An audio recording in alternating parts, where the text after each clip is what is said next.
Stir this up. Stir this up. Yum.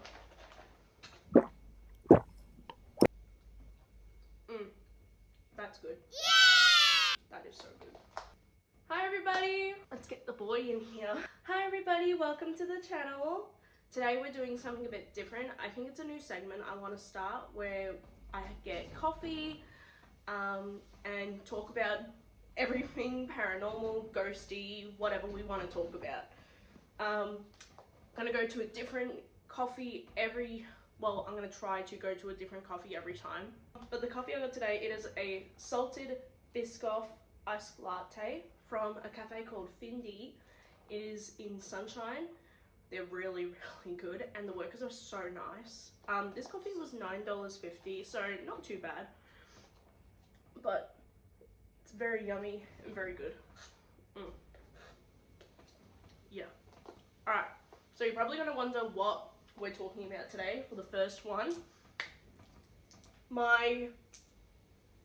This is the place that made me fall in love with the paranormal, and I go back there almost every year. I haven't been back yet this year just because I needed to take a break because I did have something come home with me last time, and that will be a story for at the end.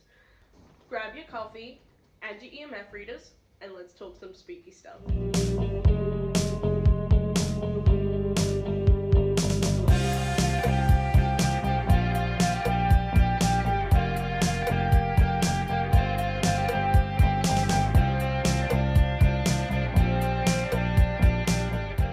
Aradale Mental Asylum, or also known as Ararat Lunatic Asylum, as they did call it in the 1800s when it was first built.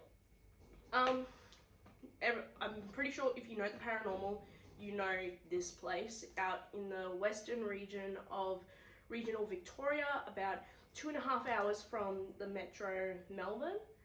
It is a massive, massive building. The history tour is like 2 to 3 hours to do, and you don't even get to see half of the place. Yeah, it's big. Alright, so first we're going to start off with the history. If you hear that, that is very windy today, and I don't have a studio or anything to record any of this in, so I just recorded in my house. Yeah. So turn this one on as well. Give me one there. The history. Let's get her up.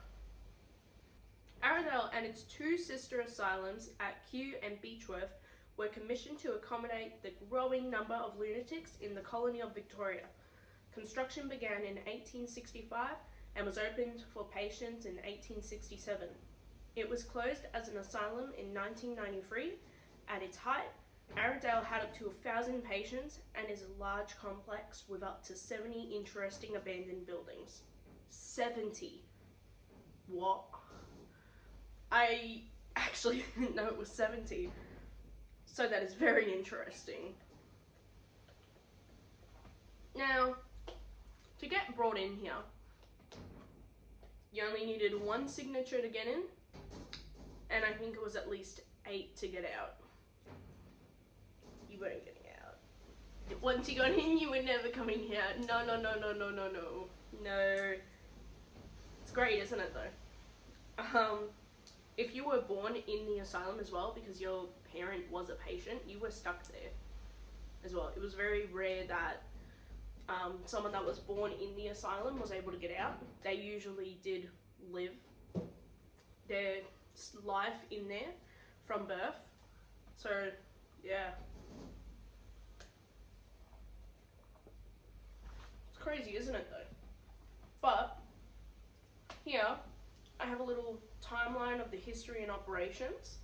It doesn't go into too much detail, but if you wanted to, I could maybe do a little short video on TikTok, or I can do a part 2 explaining more in-depth stuff about Aradale.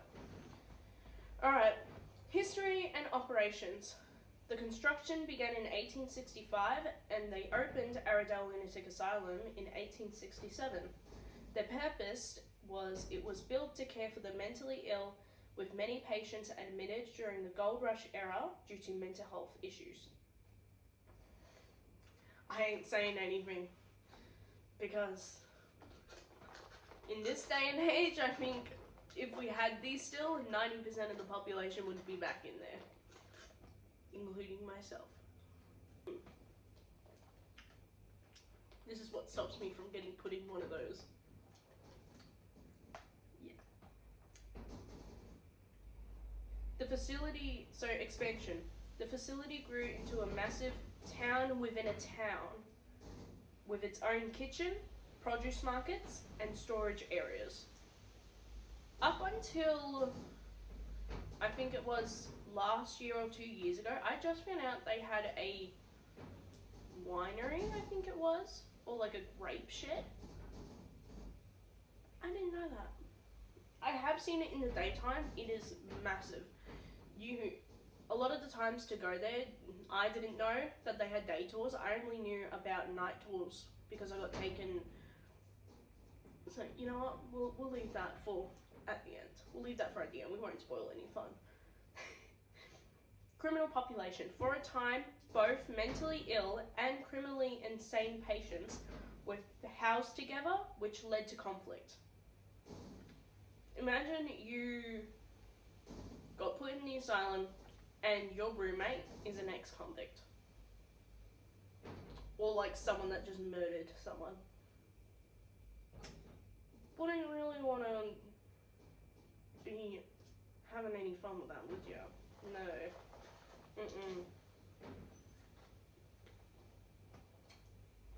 Closure. The asylum officially closed in 1993, though some female patients were still housed there for some time. Today, the complex is now offers standard, paranormal, and ghost tours. I've been there quite a bit. After it closed, let's see, where is it? Alright, Aradale is being used as a training facility as well as for tours. So it is currently owned by Melbourne Polytechnic, a company that trains search and rescue dogs. They're not, mind you, they don't just train search and rescue dogs, they're also a TAFE university. I went there for a little. The site is known for its history of deaths and paranormal activity, often referred to as Australia's most haunted location. To be honest, because I've explored more places now, I don't know if it's most haunted, but it's definitely up there. It's definitely up there. I can say that at least. I mean, look, the only times, like, I know I could leave this till the end, but the only times I've ever seen an apparition, not apparition, but the only times I've actually ever seen a physical form was at one time my first time at Aradale, and when I went to Port Arthur this year, which we will talk about Port Arthur in one of these if you guys want. I know it can be a sensitive subject for some people due to the tragedies that happened there, but if it is a topic of interest you guys would like to know about, let me know. A Discovery Centre is also available to view records and learn more about the asylum's history. Now, the Discovery Centre, that's the daytime part that you can go to. From memory, it is only open on Saturdays and Sundays from 11 AM to 1 PM, I'm pretty sure. Last time me and Brayden went, it was in the daytime. We went for the paranormal investigation at night, and then as we were leaving the town, we're like, should we see if the daytime tour is open and just have a look? Luckily, they let us in, and we got to look at it in the daytime, and it was so fascinating to hear a whole different side of this place. Because in the night tours, you hear so much tragedy and horror about this place, yet in the daytime, you get to hear a lot of beauty about it, and a lot of the patients that actually had a good life there. There was a story on the tour that one patient that was still alive to this day came back to Aradale for a day tour, and they were talking about all these memories they had from there. And the lady was like, because the tour guide didn't know that he was admitted to Aradale. She was like, what are you talking about? Like, this place hasn't been open in this many times. And he goes, yeah, I was admitted here. Oh, cool. But I'm just glad that not everyone had a bad time. Hi, Oscar. Sorry, the cat. What is it? What is it? Oscar's so our little cat Oscar, he is in his teenage years at the moment. So he's just kind of running around all over the place. If you see him walk across here or anything like that, he's just being a curious little boy, isn't he? Oscar. Alright. The guardhouse, if you go, you will drive up this driveway, very long, very small, tight, long driveway. You will see a house, a very small, tiny little house that is next to the fence gate that you got to go through to go up this windy, not windy, but this very thin uphill. That is the guardhouse. Obviously, where you would go up, you'd get to probably give in your papers and stuff, just to make sure you're not anyone bad coming in or something. Okay, so a little bit of context. I had this little light on, but this has been going off at different times now, and I'm just trying to figure out.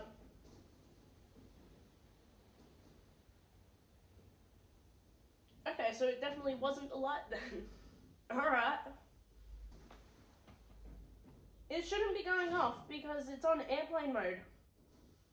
Maybe because it's on though? Let's see what happens if I pop it over there. Or just write them out. I don't know, I can't tell. Anyways. And the guardhouse are listed as being built in 1866, though the list of patients extends as far back as the year before 1865. It was closed as an asylum in 1998 and in 2001 became a campus of the Melbourne Polytechnic, previously known as NMIT administered Melbourne Polytechnic's Ararat Training Centre. Let's get into the construction now. The asylum was designed by G.W. Vivian and John James Clark, adapting Vivian's initial design for a similar building in Kew and Beechworth. Building commenced at Kew, the Kew Lunatic Asylum, Ararat and Beechworth Asylum, at roughly the same time. However, Ararat was completed first. The building of Ararat was contracted to O'Grady, Glynn and Colligan, and O'Grady, Glynn and O'Callaghan. And not patients or inmates, as they were called. At its height, it had over 500 staff. 63 buildings range in the age from the original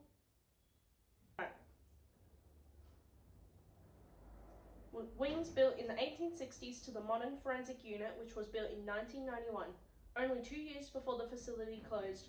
Despite being closed as an asylum, the facility continued to house female prisoners during the building renovation of Dame Phyllis Frost Centre, right up until its current management took over in 2001. A distinctive feature of Ararat and other early Victorian asylums is the use of the variation on ha-ha walls. Around the patients' courtyards, they consisted of a trench, one side, which was vertical and faced with stone or bricks, the other side sloped and turfed. From the inside, the walls presented a tall face to patients, preventing them from escaping, while from the outside, the walls looked low so as not to suggest imprisonment. Mind you, Aradale isn't the only building at Ararat. They also have a prison that was a part of the asylum for the criminally insane. It's called J-Ward, and we're about to get into the little bit of information from that. So let's get into it. In December 1886, the old jail at Ararat was proclaimed as J Ward of the Ararat Asylum.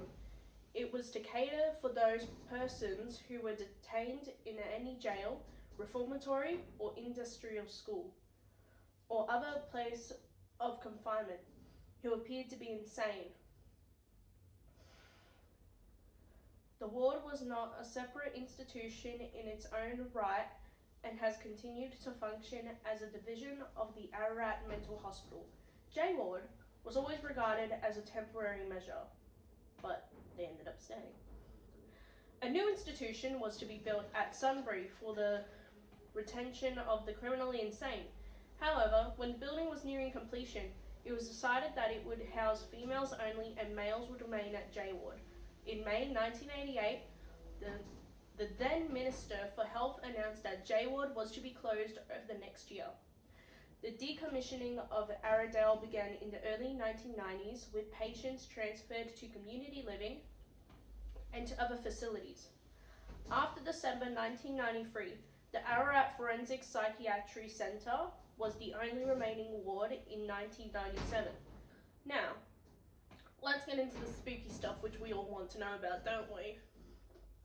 Aradale Lunatic Asylum, located in Ararat, Victoria, Australia, is considered one of the country's most haunted locations, featuring numerous alleged paranormal events and ghost stories. Visitors and paranormal investigators report experiences such as ghostly figures, unexplained sounds, sudden drops in temperature, and strange smells. The historical context of the asylum, which housed over 13,000 people over its 130-year operation, and its dark past involving psychological and physical abuse, contributes to its reputation as a haunted site. The location now operates as a site of dark tourism, offering ghost tours and paranormal investigations. It's pretty interesting, isn't it?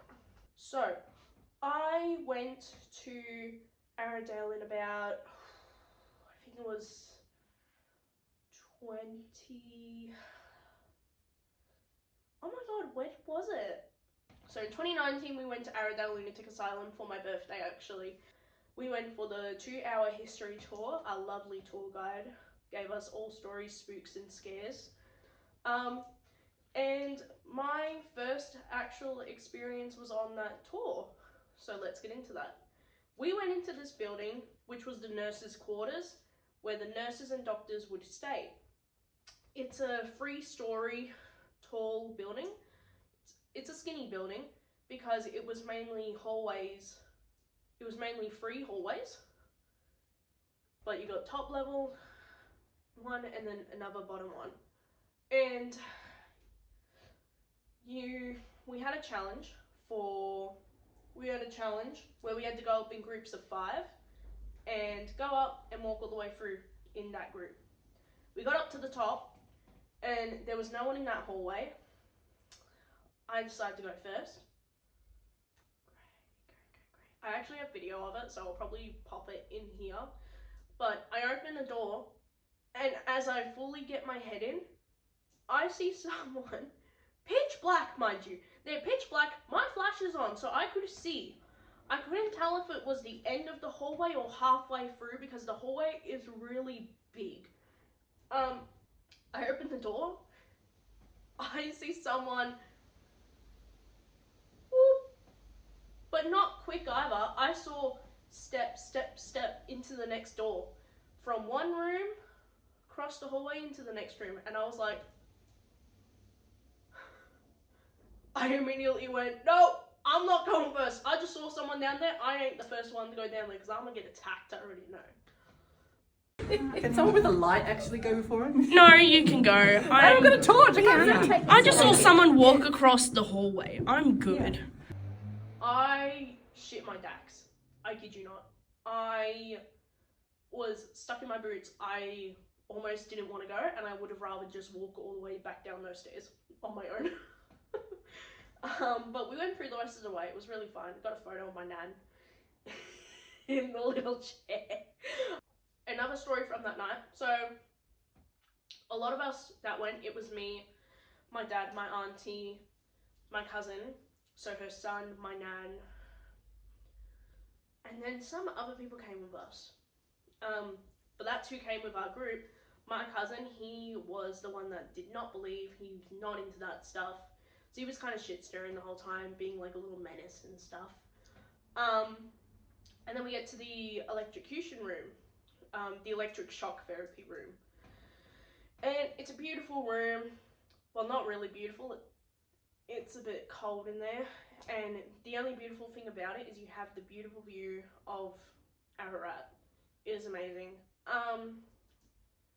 The guide's talking to us and stuff. My cousin is sitting in the corner because there was one chair out of the whole place. He's sitting in the corner and he goes, "Jordan, sit in this chair. It smells horrible, and it doesn't smell like that anywhere else." And I sit in it and I'm like, I got a faint smell of just something that I was gonna vomit. It was disgusting, whatever that smell was. I couldn't stand it. I had to get up and out of that chair because it was just, ugh. It smelled like rotting meat. Honestly, it did. It smelled like rotting meat. But mind you, this was before we found out it was the electroshock therapy room. But we still don't know to this day how we could figure out that smell. It's quite crazy. Yeah. Flashback to the next time we go for my birthday again, but it's me, Brayden, and then my two friends Haley and Alana, and we go for my birthday. We got there for the weekend, fun weekend, and then we go on the tour. We just go on the history tour. And then a few things happened. We got a lot of pictures. I'll show them all. One picture I noticed, because me and Brayden actually went last year. We went back last year, and we did the night tour and the day tour. I got this photo in the kitchen, and you tell me what you see, but I swear I saw someone standing there. I swear I have captured possibly a nurse walking past, because I took the same photo in the daytime, and they're two completely different pictures. Yeah, they are. Yeah, they are. It's just great. So cut back to the last time I've been, which was last year in July. It was July. Last year in July we went. We did a paranormal investigation there with a bunch of people, me and Brayden, and we had a door slam on us, which was very interesting because I've never had a door slam happen at any location as of yet. It was a big door too. It was in the women's ward. Yes. Everyone was in the group, everyone heard it. No one knew who did it. We were all pretty far enough to not do it. So, it's great. The other thing, I know something else happens. Oh yes! I brought an attachment home. That's great, isn't it? I brought an attachment home and I didn't realize until a few months later that it was an attachment. I can't remember. I think her name was Catherine. She was around about my age, so about in her late teens, early 20s. She was a patient there. I communicated with her through the dowsing rods, and I know that's a hard one for people to really confirm with because you can easily do things with it. Every time I do it, I usually keep them on my knees, or I put them on a wall. Not a wall, but I make sure to have it on some sort of surface to know that I'm not moving them around or anything. And I was sitting on the floor in not in the birthing room, but in the room next to it. And I was sitting down and I was communicating, and then I go, if you want to, I'll give you this one chance to just touch me, grab my arm, do whatever you want to me. But as soon as I said grab my arm, it's the wrong hand to use this. It would have been this hand holding like that, but I felt it on this arm. I felt something squeeze my arm, but it felt ice cold. I looked, Brayden was outside, because they weren't communicating properly with me unless Brayden left the room. because Brayden was in the room watching. And then I go, Brayden, they have literally just told you through this to like stand at, they're letting you stand at the door, so you're lucky. So just stand at the door and watch. I was in the pitch black and it was ice cold. I thought someone put, like, if you were to put a block of ice on my arm, that's what it felt like. That's how cold it was. But it was a proper hand gesture because I could feel the fingers wrapping around. It was insane. I said goodbye. I said, you're not allowed to follow me home. The only thing I forgot to do that night was sage. I didn't bring any sage for myself, which messed us up because the day we were leaving Ararat, I was like, you know what, let's go check out the day tour and see if we can get in for the day tour. So we got in, and then as we're getting in our car, I feel sick. And I couldn't tell if it was because of the coffee I had or what,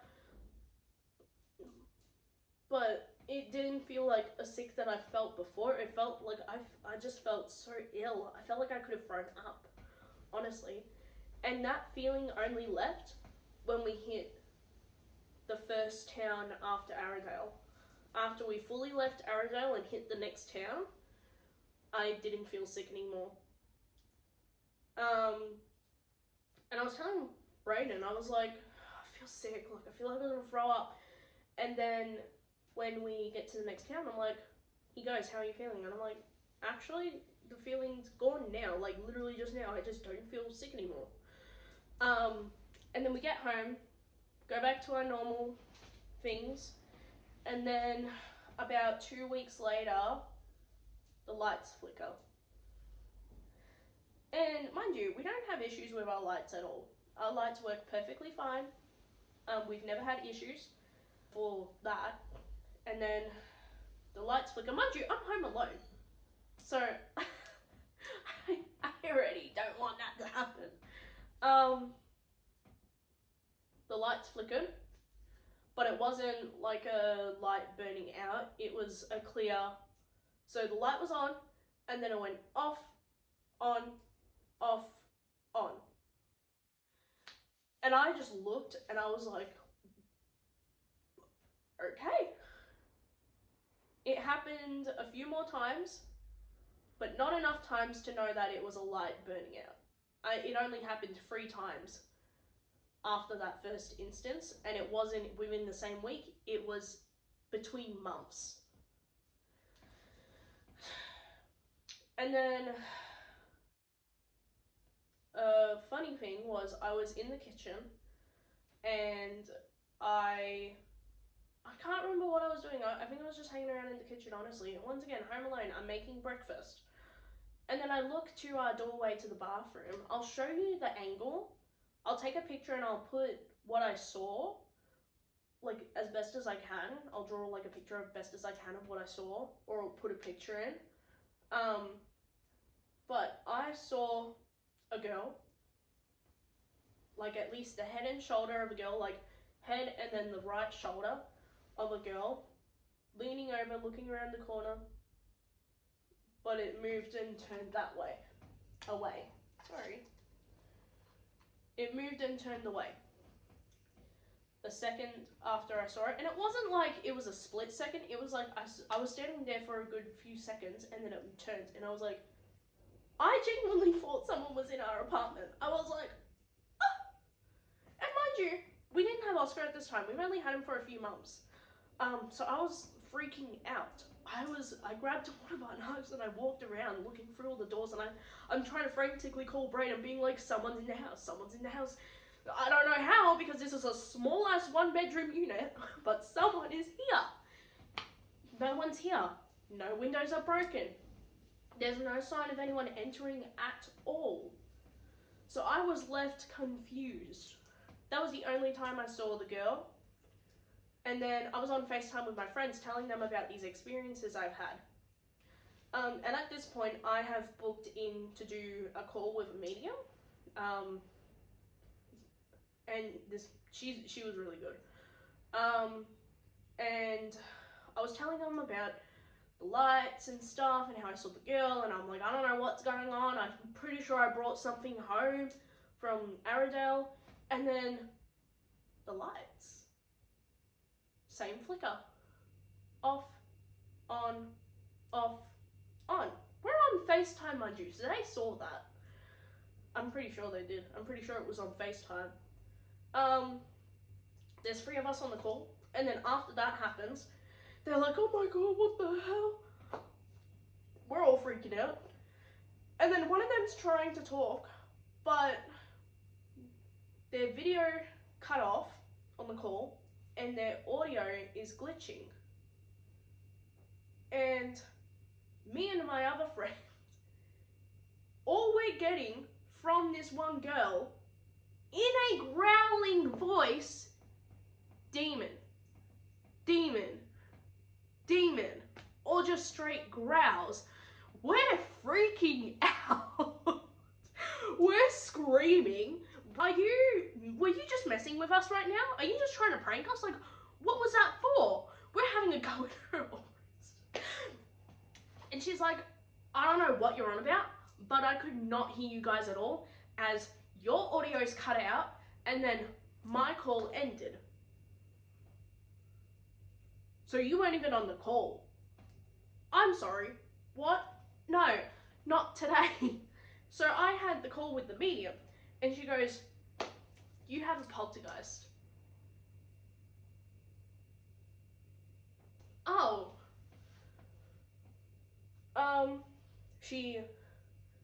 Before she described that it was a poltergeist, she was describing that someone has followed me from Aradale. And she was describing hair, ages, like the roundabout ages, because we didn't really confirm the actual age, we just got like a roundabout 20s. But it was brown hair, brown long hair, 20s. Catherine was the name. She was in the women's ward. She connected with you. The reason she hung out with me and hung out for a few months was because she liked my hair, and she liked, well, thank you, Queen, but she liked my hair, and she liked how comforting of a character I was. Thank you again, Catherine. As much as I was grateful that she liked my presence, I honestly was a bit too freaked out to let her stay. I didn't really want to see the figure again, because that genuinely terrified me. So we did a ritual. We got rid of her. Not got rid of her. We sent her back to Aradale. If you haven't been to Aradale and you are planning to go, I need to tell you to protect yourself. Bring sage with you. You can get it from any crystal shop you know. A lot of them you can get from like herbal shops. They're usually under $10 if you get a small one, if you get a small bunch. But please protect yourself, because you can come home with attachments. Whether you believe in it or not, you will be coming home with something. And you just gotta pray to God that it is not something evil and harmful, because you are gonna be in for one hell of a ride until you realize you need to do something about it. But yeah. Since then, I haven't been to Aradale. I think I definitely want to make a trip back, and I want to go, because now, if you can't record on tours anymore, but if you email them as a actual like YouTube channel or a paranormal investigator, and you want to record video, you can do that. So I think we will definitely be doing that at some point. We definitely need to go and have an explore there. I think we are due for that, especially now that I have you guys now. I hope you guys enjoyed this today, and I hope that you guys want more of this. I would love to do this more. But yeah, if you guys enjoy this stuff, let me know. Comment down below, please. If you guys have stories of any kind, email me. I've got my link down there. And yeah, stay spooky. Bye.